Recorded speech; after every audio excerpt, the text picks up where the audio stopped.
여러분, 안녕하세요. 노년생활 설명서입니다. 오늘은 많은 분들이 은퇴 시점에 마주하게 되는 중요한 선택에 대해 이야기해 보려고 합니다. 바로 연금을 어떻게 받을 것인가 하는 문제입니다. 어느 날 한 분이 제게 이런 말씀을 하셨습니다. 연금을 일시금으로 받을 수 있다고 하더라고요. 한 번에 큰 돈이 들어오면 빚도 갚고 애들도 좀 도와주고 남은 돈은 투자해서 불리면 되겠다 싶었어요. 그게 훨씬 유리해 보였거든요. 이분은 실제로 일시금을 선택하셨습니다. 그리고 3년이 지났습니다. 지금 이분은 이렇게 말씀하십니다. 만약 다시 선택할 수 있다면 분할로 받았을 거예요. 그때는 몰랐어요. 목돈이 이렇게 빨리 줄어들 줄은. 오늘 영상에서는 연금 수령 방식을 선택할 때 우리가 놓치기 쉬운 것들이 무엇인지 함께 살펴보겠습니다. 그리고 이 이야기가 여러분의 선택에 도움이 되었으면 합니다. 먼저 연금 수령 방식 선택이 왜 중요한 결정인지부터 이야기해 보겠습니다. 퇴직금이나 연금을 받을 때 대부분 두 가지 선택지가 주어집니다. 일시금으로 한 번에 받거나 아니면 매달 나눠서 받거나. 일시금은 당장 큰 돈이 손에 들어옵니다. 예를 들어 1억 원이라는 목돈이 통장에 입금되는 거죠. 숫자를 보는 순간 마음이 든든해집니다. 분할은 다릅니다. 예를 들어 매달 50만 원씩 20년 동안 받는 식입니다. 총액으로 따지면 1억 2천만 원 정도가 되지만 당장 손에 쥐는 돈은 없습니다. 많은 분들이 이렇게 생각하십니다. 일시금으로 받아서 잘 관리하면 분할로 받는 것보다 훨씬 유리하지 않을까? 논리적으로는 맞는 말입니다. 목돈을 잘 운용하면 매달 받는 것보다 더 큰 수익을 낼 수도 있으니까요. 하지만 여기에는 한 가지 전제가 있습니다. 잘 관리하면이라는 조건이죠. 문제는 이 조건이 생각보다 지키기 어렵다는 겁니다. 이분이 일시금을 선택했을 때 주변에서는 부러워했습니다. 와, 한 번에 큰 돈 받으셨네요. 좋으시겠어요. 실제로 통장에 목돈이 입금되는 걸 보니까 뭔가 큰일을 해낸 것 같은 기분이 들었습니다. 평생 일한 대가가 숫자로 확인되는 순간이었죠. 그리고 계획을 세웠습니다. 첫 번째는 빚 청산이었습니다. 집을 살 때 받았던 대출이 아직 남아 있었습니다. 매달 이자를 내는 게 부담이었는데 이제 한 번에 갚을 수 있게 됐습니다. 두 번째는 자녀 지원이었습니다. 큰아들이 전세 보증금이 부족하다고 했었고 작은 딸은 사업 자금이 필요하다고 했습니다. 이제 도와줄 수 있게 됐습니다. 세 번째는 투자였습니다. 남은 돈을 은행에만 넣어두면 이자가 얼마 안 되니까 안전한 투자 상품에 넣어서 수익을 내려고 했습니다. 이 모든 게 합리적으로 보였습니다. 실제로 처음 1년은 순조로웠습니다. 대출을 갚으니까 매달 나가던 이자, 부담이 사라졌습니다. 자녀들은 고마워했고 투자한 상품도 안정적으로 보였습니다. 잘한 선택이야라고 생각했습니다. 그런데 1년이 지나고 2년이 지나면서 조금씩 달라지기 시작했습니다. 첫 번째 변화는 자녀와 관련된 일이었습니다. 큰아들이 다시 연락을 했습니다. 아버지, 이번에 사업 기회가 생겼는데 자금이 조금 부족해요. 조금만 도와주실 수 있으세요? 이미 전세 보증금을 지원해줬기 때문에 이번에는 거절하려고 했습니다. 하지만 아들은 이렇게 말했습니다. 이번만 도와주시면 나중에 꼭 갚을게요. 정말 좋은 기회예요. 통장에는 아직 여유가 있었습니다. 그래서 도와줬습니다. 얼마 후 이번에는 작은 딸이 연락을 했습니다. 엄마, 아빠 죄송한데 사업이 생각보다 어려워서요. 조금만 더 지원해 주실 수 있으세요? 또 도와줬습니다.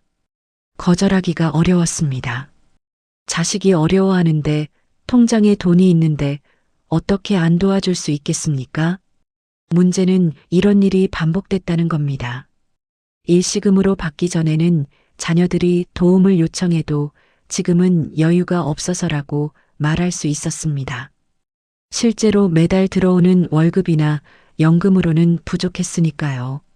하지만 일시금을 받고 나니까 상황이 달라졌습니다. 자녀들도 알고 있었습니다. 부모님이 목돈을 받으셨다는 걸. 그러니까 부탁하기가 더 쉬워진 거죠. 이분은 나중에 깨달았습니다. 일시금이 있다는 사실 자체가 주변 사람들에게 여유가 있다는 신호를 보낸다는 걸.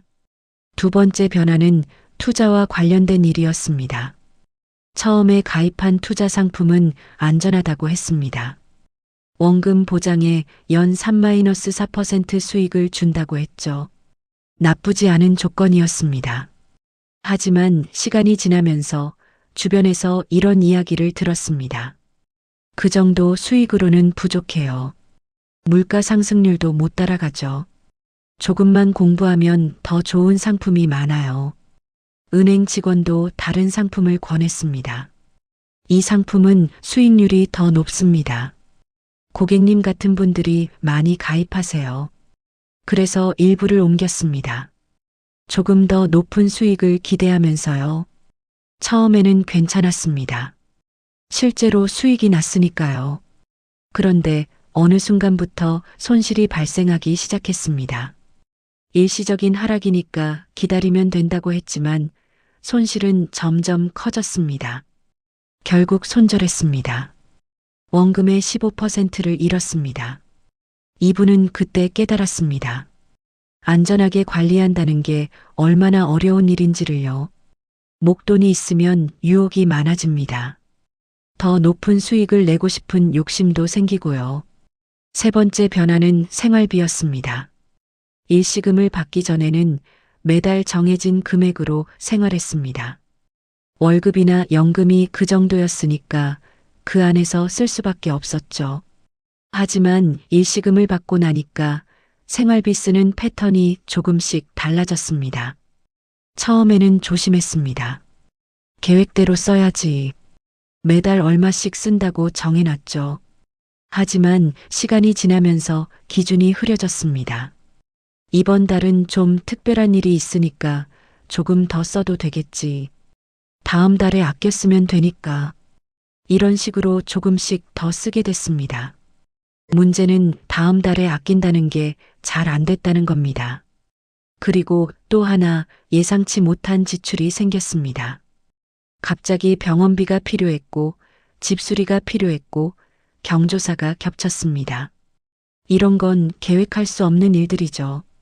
분할로 받았다면 지금은 여유가 없어서라고 했을 일들인데 통장에 돈이 있으니까 그냥 썼습니다. 3년이 지났습니다. 어느 날 이분은 통장 잔고를 확인했습니다. 그리고 놀랐습니다. 처음에 받았던 1억 원 중에서 남은 금액은 3천만 원이 채 안 됐습니다. 계산을 해봤습니다. 빚 청산에 3천만 원, 자녀 지원에 3천만 원, 투자 손실과 생활비로 나머지가 나갔습니다. 이렇게 빨리 줄어들 줄은 몰랐어요. 만약 분할로 받았다면 어땠을까요? 매달 50만 원씩 받았다면 3년이 지난 지금도 매달 50만 원이 들어오고 있을 겁니다. 그리고 앞으로도 17년 동안 계속 들어올 겁니다. 하지만 일시금으로 받은 돈은 이미 대부분 사라졌습니다. 그리고 앞으로 들어올 돈은 없습니다. 이분은 그제야 깨달았습니다. 자신이 놓친 게 무엇인지를요. 이분이 놓친 첫 번째는 현금 흐름의 가치였습니다. 목돈과 현금 흐름은 다릅니다. 목돈은 한 번에 큰 일을 할 수 있게 해줍니다. 빚을 갚거나 큰 지출을 할 수 있죠. 하지만 쓰면 끝입니다. 한 번 나가면 다시 채울 방법이 없습니다. 현금 흐름은 다릅니다. 매달 꾸준히 들어오는 돈입니다. 금액은 작아도 예측 가능합니다. 다음 달에도 그 다음 달에도 들어올 걸 알고 있죠. 이게 주는 심리적 안정감은 생각보다 큽니다. 분할로 받으면 매달 통장에 돈이 들어오는 걸 확인할 수 있습니다. 이번 달도 들어왔네. 이 작은 확인이 안정감을 줍니다. 앞으로도 계속 들어올 거라는 확신이 있으니까요. 하지만 일시금은 다릅니다. 쓸 때마다 줄어드는 잔고를 보면서 불안해집니다. 이 돈이 다 떨어지면 어떡하지? 미래에 대한 불안이 커지죠. 두 번째로 놓친 것은 자기 통제의 어려움이었습니다. 많은 분들이 이렇게 생각하십니다. 나는 계획적으로 쓸 수 있어. 매달 정해진 금액만 쓰면 되잖아. 이론적으로는 맞습니다. 하지만 실제로는 어렵습니다. 돈이 통장에 있으면 쓰고 싶은 유혹이 생깁니다. 지금 쓰고 나중에 아끼면 되지. 이렇게 생각하게 되죠. 하지만 나중에 아끼는 건 쉽지 않습니다. 그리고 주변에서 도움을 요청할 때도 거절하기 어렵습니다. 통장에 돈이 있는데 어떻게 없다고 말할 수 있겠습니까? 분할로 받으면 이런 고민이 줄어듭니다. 이번 달에 받은 돈은 이번 달에 써야 합니다. 다음 달 것까지 미리 쓸 수는 없으니까요. 자연스럽게 통제가 됩니다. 세 번째로 놓친 것은 인플레이션 보호였습니다. 많은 연금 상품은 물가 상승률을 어느 정도 반영합니다. 매년 조금씩 받는 금액이 늘어나는 시기죠. 하지만 일시금으로 받으면 이런 보호가 사라집니다. 지금 받은 1억 원은 10년 후에도 1억 원의 가치입니다. 아니, 물가가 오르면 실질 가치는 오히려 줄어들죠. 분할로 받으면 매년 조금씩 오르는 금액이 물가 상승을 어느 정도 따라갑니다. 완벽하진 않지만 최소한의 보호는 됩니다. 그렇다면 일시금은 무조건 나쁜 선택일까요? 아닙니다. 일시금이 맞는 경우도 있습니다. 예를 들어 구체적인 사업 계획이 있는 경우입니다. 창업을 하거나 이미 운영 중인 사업에 투자할 계획이 명확하다면 일시금이 유리할 수 있습니다. 또는 건강상의 이유로 기대 수명이 짧은 경우도 있습니다. 분할로 받으면 다 받기 전에 돌아가실 수도 있으니 일시금이 나을 수 있죠. 부채가 많아서 이자 부담이 큰 경우도 있습니다. 고금리 대출을 갚는 게 분할 수령보다 경제적으로 유리할 수 있습니다. 중요한 건 단순히 목돈이 생긴다는 이유만으로 선택해서는 안 된다는 겁니다. 그렇다면 어떻게 선택해야 할까요? 몇 가지 질문을 스스로에게 던져보세요. 첫 번째 질문입니다. 일시금으로 받으면 무엇을 할 것인가? 구체적인 계획이 있어야 합니다. 단순히 잘 관리하겠다는 막연한 생각이 아니라 정확한 사용처와 금액이 정해져 있어야 합니다. 만약 명확한 답이 없다면 일시금은 위험합니다. 두 번째 질문입니다. 나는 돈 관리를 잘할 수 있는가? 솔직하게 생각해 보세요. 평소에 예산을 세우고 지키는 편인가요? 충동적인 소비를 잘 통제하나요? 주변 사람들의 부탁을 거절할 수 있나요? 만약 자신이 없다면 분할이 안전합니다. 세 번째 질문입니다. 매달 들어오는 돈 없이 20년을 살 수 있는가? 일시금으로 받으면 그 후로는 더 이상 연금이 들어오지 않습니다. 그 돈만으로 앞으로 20-30년을 살아야 합니다. 반면 분할로 받으면 매달 최소한의 수입이 보장됩니다. 이게 주는 안정감을 과소평가해서는 안 됩니다. 이분은 지금 어떻게 지내실까요? 남은 돈으로 조심스럽게 생활하고 계십니다. 다행히 국민연금이 있어서 기본 생활은 할 수 있습니다. 하지만 여유는 없습니다. 가끔 분할로 받기로 한 지인을 만납니다. 그분은 매달 꾸준히 연금을 받고 있습니다. 이번 달도 들어왔어. 덕분에 손주 용돈도 주고 여행도 다녀올 수 있어. 그 말을 들을 때마다 이분은 생각합니다. 나도 그렇게 받았으면.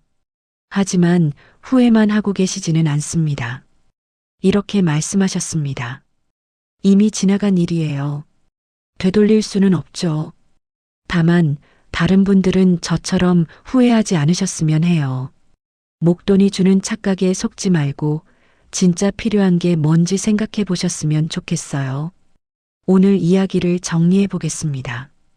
연금 수령 방식, 일시금이냐, 분할이냐는 중요한 선택입니다. 일시금은 당장 목돈을 줄 수 있게 해줍니다. 하지만 그 돈을 관리하는 건 생각보다 어렵습니다.